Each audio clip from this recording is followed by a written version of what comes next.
যাদের কোন আছে নাকি? নির্বাচনের সময় আরো ভালো বুঝতে পারবেন। কি বলেন, ঠিক কিনা? নির্বাচনের আগে কয়টা দিব হেটা দিব, নির্বাচনের পরে কয় দিলাম না, তুমি আমার কি করবা? ঘুমে ধরে নিস না আপনাদের। যারা বলেন বলে কি বলে না? আল্লাহ রাব্বুল আলামিন কোরআনে কারীমের ভিতরে জানাই দিচ্ছেন, যারা দুনিয়াকে প্রাধান্য দেয়, দুনিয়ার বিলাস দিয়ে পড়ে থাকে, আল্লাহকে মানে না, রাসূলকে মানে না, আলেম ওলামাদের কথা মানে না, কোরআন হাদিস মানে না, এমন ব্যক্তি যখন মৃত্যুবরণ করবে সরাসরি জাহান্নামে চলে যাবে। জোরে কোন নাউজুবিল্লাহ। আল্লাহ পাক আমাদের সকলকে হেফাজত করেন, সকলে বলেন আমিন। ওয়া আম্মা মান খাফা মাকাম রাব্বিহি ওয়া নাহান নাফসা আনিল হাওয়া ফা ইন্নাল জান্নাতা হিয়াল মাওয়া। যেই ব্যক্তি আল্লাহ রাব্বুল আলামিনের ভয় না ফরমানি করে না, গুনাহ করে না, গুনাহ করলে দেখেন কে? দুজরে কন্যাকে না ফরমানি করলে দেখেন কে? চুরি ডাকাতি করলে দেখেন কে? দেশের মালামাল সরায় অন্য দেশে পাচার করলে দেখেন কে?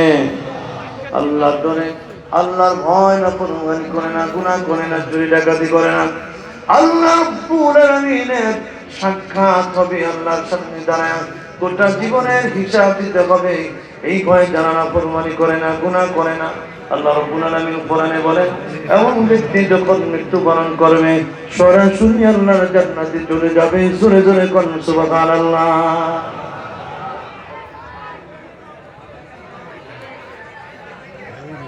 সবাই আমার দিক তাকান, কেউ শব্দ করবেন না, খুব খেয়াল করেন। আল্লাহ পাক বলছেন ওয়া আম্মা মান খাফা মাকাম রাব্বিহি ওয়া নাহান নাফসা আনিল হাওয়া ফা ইন্নাল জান্নাতা হিয়াল মাওয়া।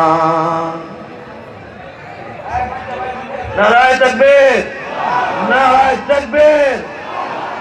আল কোরআনের আলো, আল হাদিসের আলো, আলেম ওলামা যেখানে, হযরতুল আল্লাম হযরত মাওলানা রফিকুল ইসলাম মাদানী সাহেবের আগমন, শুভেচ্ছার স্বাগত। আলেম ওলামা যেখানে, কাদিয়ানীরা যেখানে, সাদিয়ানীরা যেখানে, নারায়ে তাকবীর। আলোচনা করি আজকে শোনাই, আরেকদিন আপনাদেরকে শোনাই দেবো ইনশাআল্লাহ। আর তো যারা কন্যা ইনশাআল্লাহ না, বাকিটা শেষ করে দিতাম। কারা কারা সুন্দর